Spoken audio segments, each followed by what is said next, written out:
Hello दोस्तों, smart की coaching classes में आप लोगों का तहे दिल से स्वागत, वंदन और अभिनंदन है। आज हम फिर से ज्योग्राफी के एक नए अध्याय से जुड़ने जा रहे हैं, जिनमें से आप यहाँ पे देख रहे होंगे मैंने लिख रखा है भारत से संबंधित कुछ जटिल प्रश्न। और ऐसे प्रश्न ज्यादातर गलत होते हैं।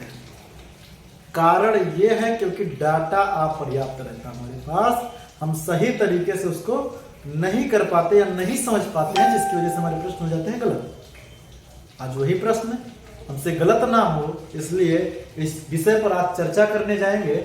देखिए, इससे पहले हम लोग थोड़ा सा एक नजर डालते हैं इस भारत के मानचित्र पर।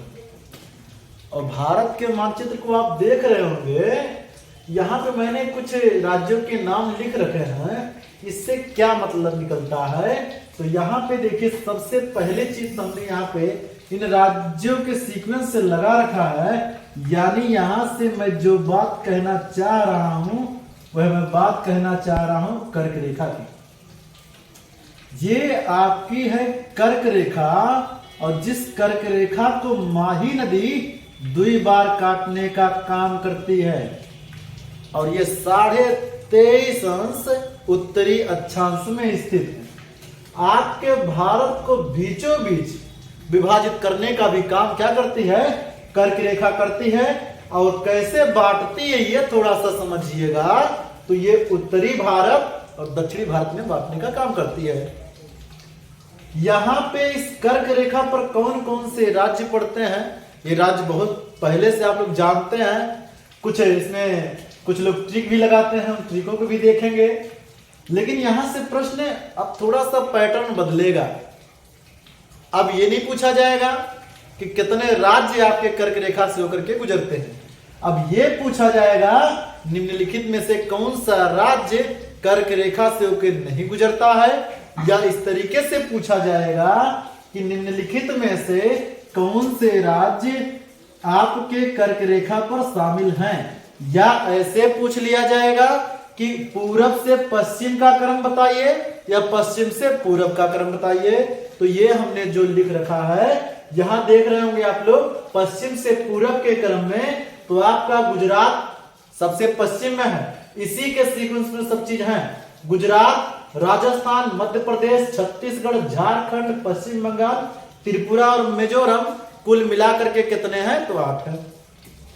ये हमेशा कई बार प्रश्न में दिया गया है कि पूरब से पश्चिम का क्रम लगाइए, पश्चिम से पूरब का क्रम लगाइए।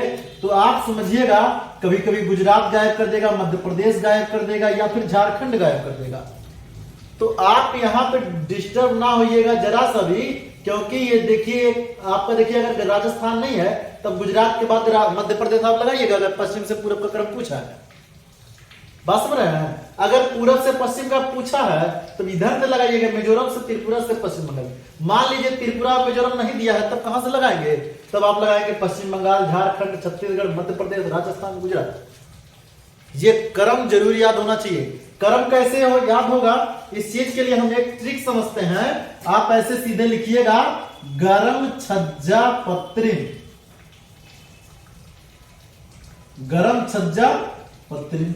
ये आपका गुजरात, राजस्थान, मध्य प्रदेश, छत्तीसगढ़, झारखंड, पश्चिम बंगाल, त्रिपुरा और मिजोरम हो गया। यहां से आपका ये जो दिक्कत थी कि ऐसे हमको कैसे याद हो कि कौन सा आगे कौन सा पीछे है, ये आपका क्रम से एकदम पश्चिम से पूरब का क्रम लिखा गया है। कोई दिक्कत नहीं होगी। आपको गर्म छज्जा पत्र में याद करना है। ये याद कर लेंगे तो ज्योग्राफी के एक क्वेश्चन जो गुजरात यहाँ से कर्क रेखा से बनते वो आपके हो जाएंगे। दूसरी चीज यहाँ पे मैंने लिख रखा है उत्तर प्रदेश, और यहाँ पे उड़ीसा, यहाँ पे आंध्र प्रदेश। यहाँ पे थोड़ा समझिएगा, इसकी अगर हम बात करें तो आप जानते होंगे उत्तर प्रदेश से ही आपके इलाहाबाद के नैनी से आपकी क्या जाती है, मानक समय रेखा ऐसे गुजर जाती है।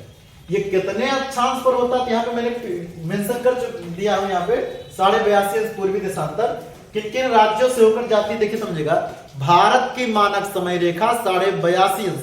समस्या क्या आती है, कभी कभी प्रश्न में देता है कि 82.5 कौन सा सही है, ऐसे देगा आपका 82.50 अंश, दूसरा देगा 82.30, तीसरा देगा, मतलब ये मान लीजिए ए हो गया, ये बी हो गया, ये सी हो गया, तीसरा देगा ए और बी दोनों, चौथा दे देगा आपका ऑप्शन इनमें से कोई नहीं, नन ऑफ दिस, इनमें से कोई नहीं। तो अब इस कंडीशन में सही क्या आपका होगा? तो ज्यादातर बच्चे ए और बी देख लेते हैं और सही कर देते हैं इसको, जबकि ए और बी सही नहीं होगा। यहां पे सही क्या होता है आपका 82.30, 82.5 ई वाला देशांतर में काम नहीं आता है। देशांतर की रेखाओं को जब निकालना होता है तो आप आधा जो मेंशन करते हैं वो 30 पे करते हैं, 50 पे नहीं करते हैं। कारण उसका है क्योंकि 360 में डिवाइड होता है, 60 मिनट में आपका 1 घंटा होता है, 60 का आधा लिया जाता है यहाँ पे। अब समझिएगा यहाँ पे, तो यहाँ पे सही क्या आपका हो जाएगा 82.30 डिग्री सेल्सियस, डिग्री पूर्वी देशांतर, ना कि इसको 82.5 तो आपका भिन्न में 30 तरीके से लिखा जाता है, ये तो सही है जानते हैं। लेकिन आपका इस तरीके से प्रश्न देता है और हम 82.5 का मतलब मैथमेटिक्स में जानते हैं कि 82.50 ये होता है, जबकि ये हो जाएगा गलत। ऐसी गलती कतई ना करिएगा। ये देशांतर रेखाओं में आप किसको बताएंगे 82.30 को। इतनी बात समझ में आ गई हो तो आगे बढ़े।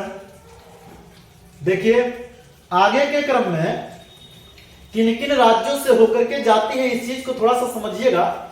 दिया गया है उत्तर प्रदेश, तो पहले आप जानिए ही, क्योंकि उत्तर प्रदेश में जो इलाहाबाद वहां पे जो नैनी है, नैनी मिर्जापुर, वहीं से माना गया इसको, तो उत्तर प्रदेश तो है ही है।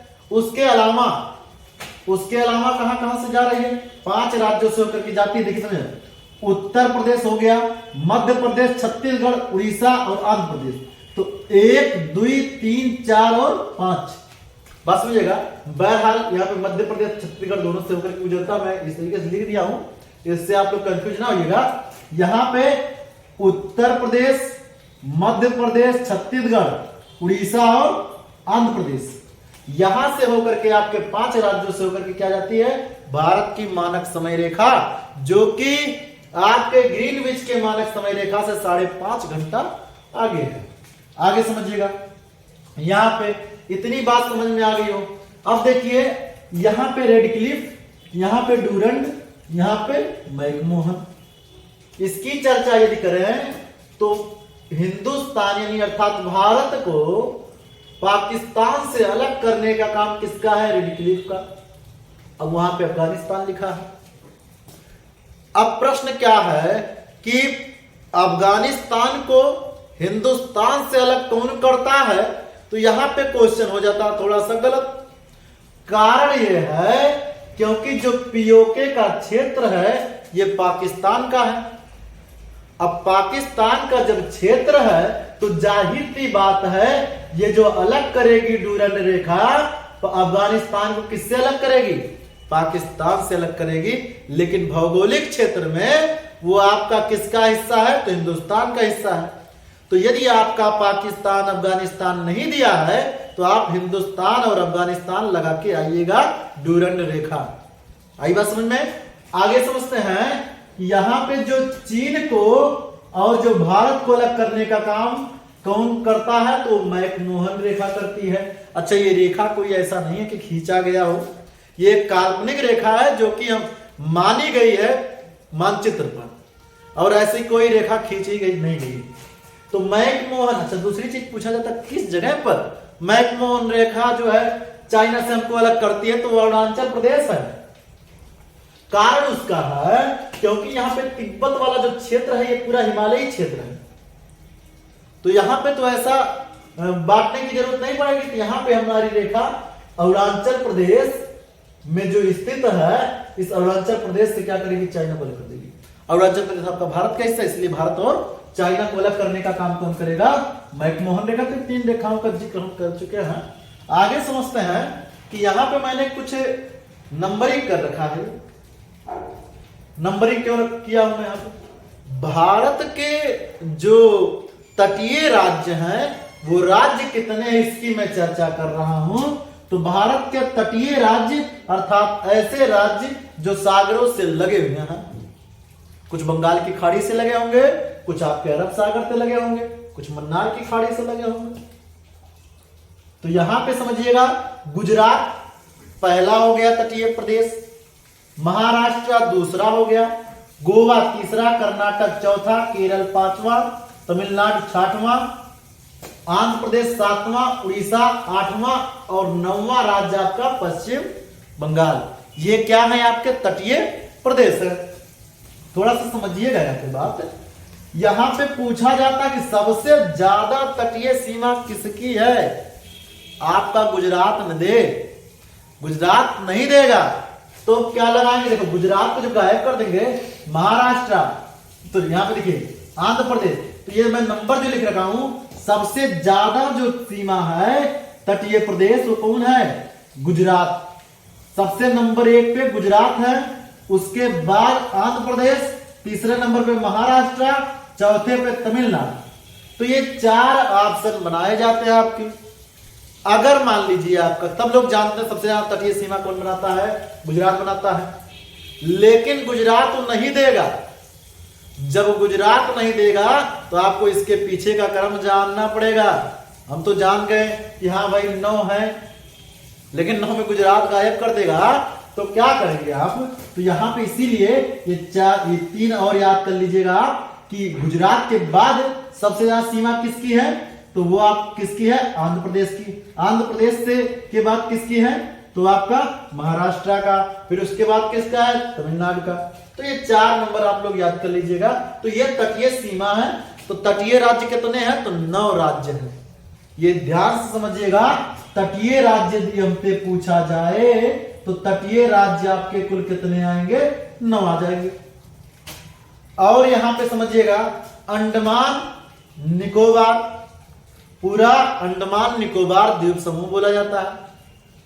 अंडमान निकोबार के विषय में बहरहाल हम विस्तृत चर्चा करेंगे, क्लास लेंगे अंडमान निकोबार, क्योंकि विस्तृत है, इंपॉर्टेंट भी है, क्योंकि वहां पे जितने अभ्यारण्य है बहुत इंपॉर्टेंट है। अच्छा, अभ्यारण्य वहां पे जितने भी है ना, एक आप ट्रिक समझ लीजिए, अभ्यारण्य जो होते हैं वहां पे सब के सब इंग्लिश में मिलेंगे, आधे से ज्यादा नाम इंग्लिश मिलेगा। जब आप जान लीजिए जिस अभ्यारण्य में इंग्लिश नाम दे दिया है वो क्या हो जाएगा?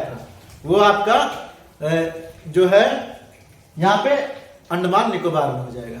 ठीक है, अंडमान निकोबार में हो जाएगा। आगे चर्चा करते हैं। अंडमान को निकोबार से कितना डिग्री चैनल अलग करता है? तो 10 डिग्री चैनल अलग करता है। यहां पे पाक जल संधि द्वारा कौन अलग होता है?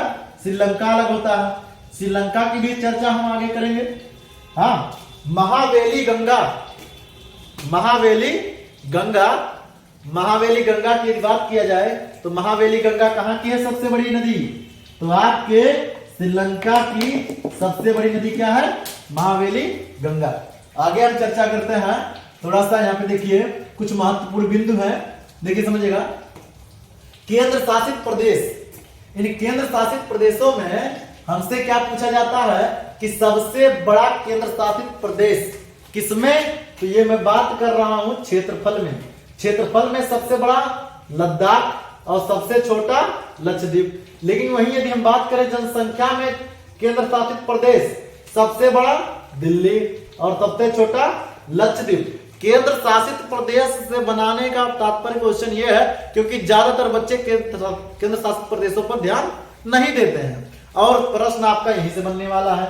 अब जमाना चला गया कि सबसे बड़ा क्षेत्रफल की दृष्टि से राज्य बताइए, राजस्थान, तो ये सारे प्रश्न नहीं आने वाले, अब इससे प्रश्न आएंगे। सबसे बड़ा पठारी अगर हम प्रदेश की बात करें तो मध्य प्रदेश है। मध्य प्रदेश की यदि बात करें तो यहाँ पे आपका देखिए सबसे बड़ा क्या है? पठारी। सबसे बड़ा मरुस्थली की बात करें तो राजस्थान में वाला ये है, थार का मरुस्थल आप करें जो यहाँ पे राजस्थान में है। भारत की मानक समय रेखा आप लोग जान ही रहे हैं। भारत की मानक समय रेखा 82.5 पूर्वी देशांतर, यहाँ पे हमने चर्चा कर ही दिया इसका।